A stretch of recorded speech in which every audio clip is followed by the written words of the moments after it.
Cheers. There is one conspiracy so deep in Christianity that most people never even realize that it's there. And it's not about secret bloodlines. It's not about Da Vinci codes. It's about this: who is and who actually is Jesus Christ. And what us as humans have layered onto the story of Jesus Christ over 2,000 years, and which one is real and which one is fake and which one is a psyop and which one is hidden knowledge.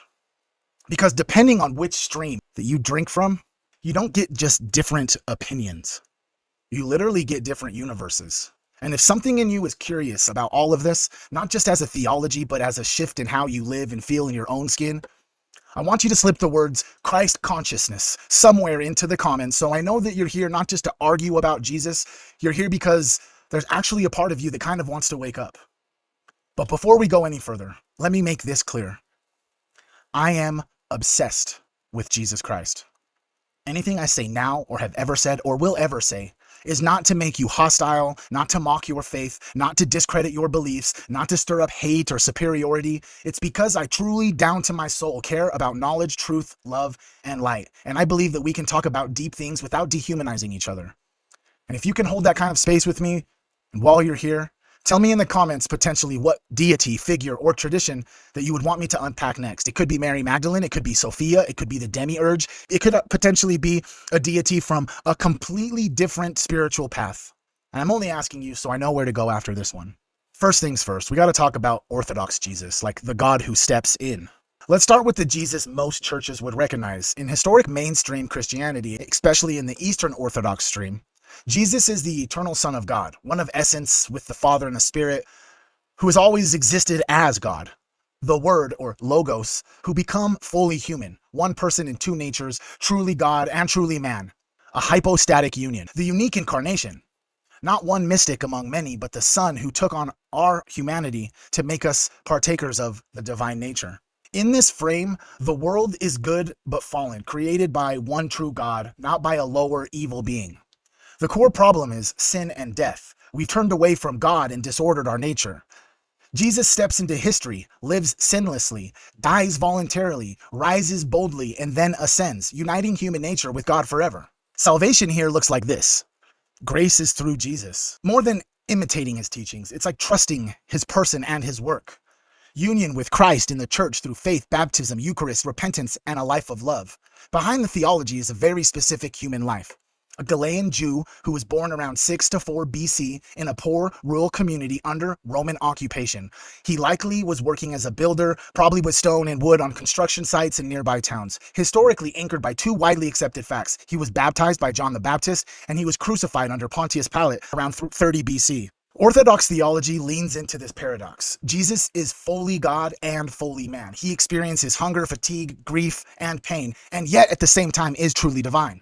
His whole life, like the incarnation, the teachings, the miracles, the cross, the resurrection, the ascension, is part of how humanity is healed and deified all together. If that's the Jesus that feels like home to you, just allow all of that to rest. Now, in the same but very different universe, we have an individual whose name is Yeshua, part of Gnostic Christianity. Ancient and modern wisdom talks more about Yeshua and Christos than Jesus Christ. In many Gnostic perspectives, Yeshua was born a human being, just like us. Christos, or Christ, is a higher aeon or emanation of the hidden God, pure light, mind, logos, that descends and is embodied in Yeshua. Yeshua is the Christ bearer, the mystic and the light carrier who transmits this Christos to others. The cosmology is simple. The material world is often a flawed copy or prison created by the demiurge, a lower creator sometimes identified with the Old Testament God. True hidden source, like pleroma or fullness, is beyond this world. Sparks of that source are tapped into human beings. The real problem is ignorance and forgetfulness. Souls are asleep in a counterfeit reality and don't remember their origin. The remedy in Gnosis is direct, experiential knowing of truth, not just believing doctrines. Realizing that Christ is not only out there, but a state of consciousness in which you see love, unity, and clarity. Deeper Gnostic notes like Yeshua is the image of your future self, a living icon of your true divine awakened self. The name Yeshua is read as pointing toward liberating, soul-freeing truth, not just God saves in the legal sense. Christ consciousness is a state Yeshua had to obtain and stabilize, then embody as a path so others can walk. Christ is a living light presence, or aeon. Yeshua is the clearest pattern and transmitter of that light field. So here Yeshua is a way shower, a mirror. Like what he embodies, you were meant to awaken to. Christ is a presence in and around you, not only someone out there that you worship. And now that version of Christ feels more true to your inner experience. You get to honor that. Two stories under the same surface. This isn't just something like, which Jesus do you like, or what story are you living in? The Orthodox mainstream story is that there is one good creator, Father, Son, Spirit, one essence, three persons. Creation is good, although fractured. Bodies and matter are meant for glory, not disposal. Jesus fulfills the story of Israel and the Old Testament, and God he calls Father is the same God the prophet spoke of. History is headed towards resurrection and renewed creation, not escape from embodiment. The Gnostic story? The visible world is a botched copy or a low-res echo of a higher realm made by the demiurge. The Old Testament creator is often seen as this demiurge, limited, controlling, unaware of fullness beyond. Christ descends from pleroma, or fullness, to wake up sparks of light and guide them home via gnosis. Salvation is more about awakening and ascent than about God fixing the system from outside. Very same name, but a very different frequency. You don't have to choose what side you're on right now. Just notice which one your body starts to lean towards. And how they see you in the Orthodox frame is that you are made in God's image, good but wounded by sin and death, in need of forgiveness, healing, and transformation that you can't generate on your own, invited into union with God through Jesus, becoming by grace what he is by nature. Your path looks like from turning from sin and ego, trusting Jesus as your Lord and Savior, and entering the life of the church, sacraments, prayers, scriptures, love and action. The tone is humility, gratitude, and surrender. Now, if we switch the frame into the Gnostic frame, you are a spark of the divine, a fragment of higher light entangled in dense reality, covered by ignorance and conditioning, but not defined by them, capable of Christ consciousness, clear, loving, unified awareness. Your path looks like inner work, contemplation, meditation, and direct encounter, discernment, seeing where religion, empire, and ego distort all of that image, living from the heart. Love is the highest frequency, a signature of Christ mind. The tone is awakening, inner authority, radical compassion.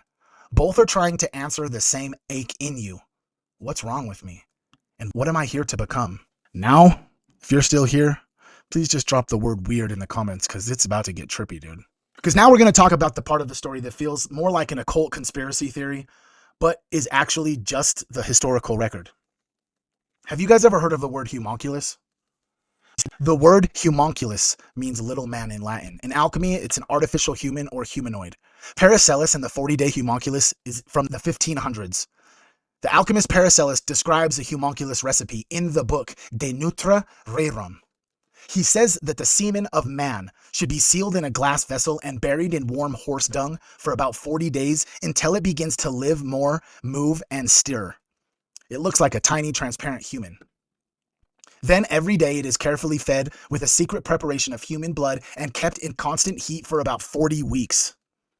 He claims it becomes true and a living infant, all of the members of the infant born of women, but far less a homunculus, which is an artificial man. Modern science obviously rejects this as impossible, but in this context, it was presented as arcana naturae, or the secret of nature, not mere demonology. Now if we get into Libra Vaccae, or the Book of the Cow, go back earlier into medieval natural magic, and you hit Libra Vaccae, a Latin text derived from the Arabic Kitab al-Nawamasis, I can't say that word, falsely attributed to Plato.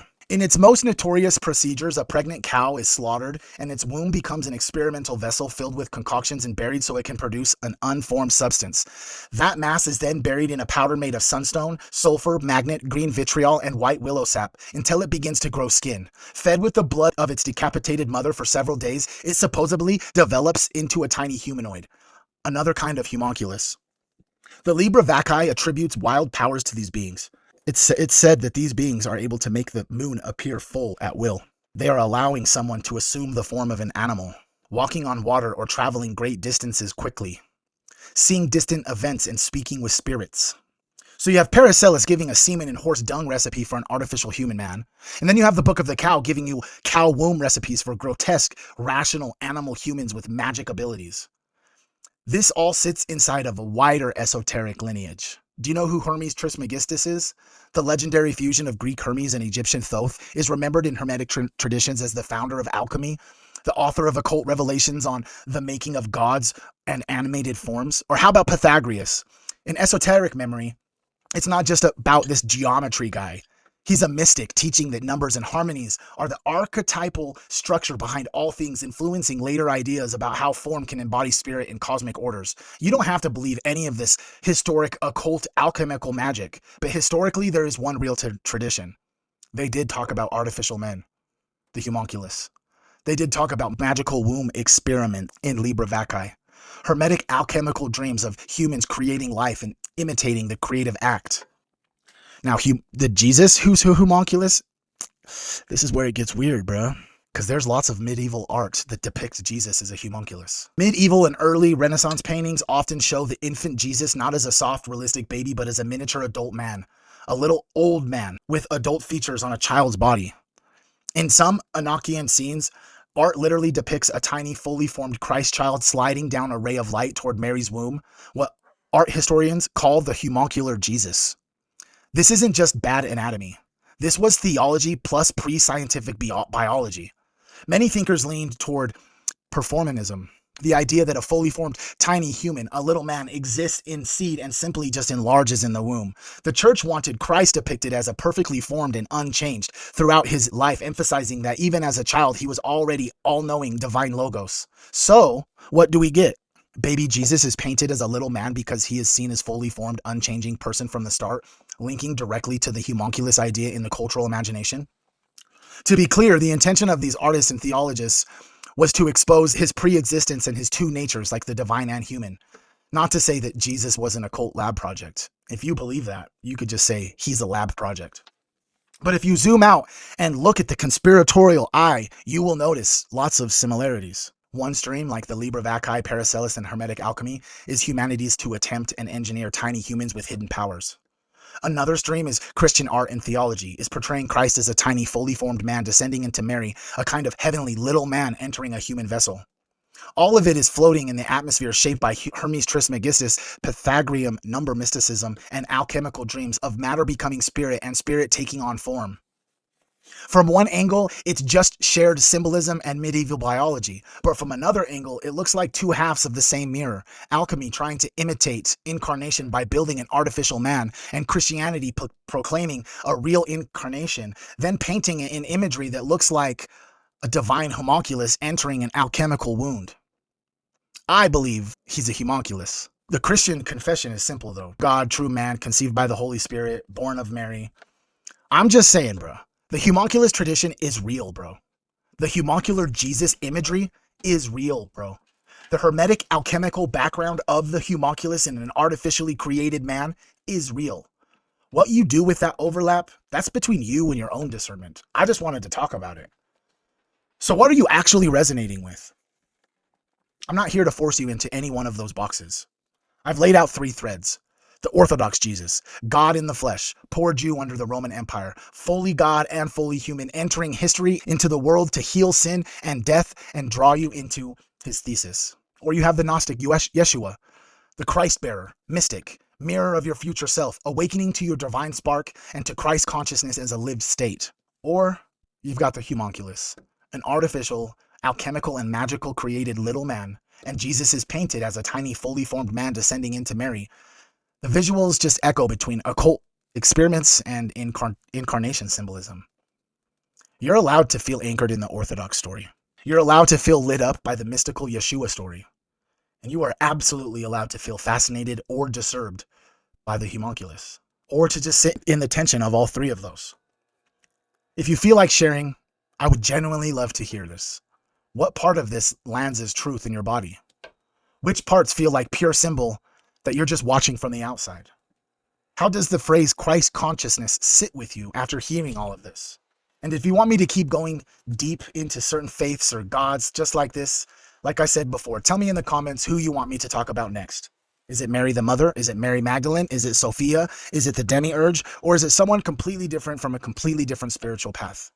What you resonate with says more about where you are on your path than what it does about whatever team you are labeling yourself as being on. But this is where I wanted to talk about the team human aspect. If you're still here, I love you so much. Thank you all for being here. For Rizzle, my nizzle. Cheers. But what is Team Human actually about here? After all of that, I'm not asking you to swear loyalty to one camp. I'm asking you something simpler and way more uncomfortable.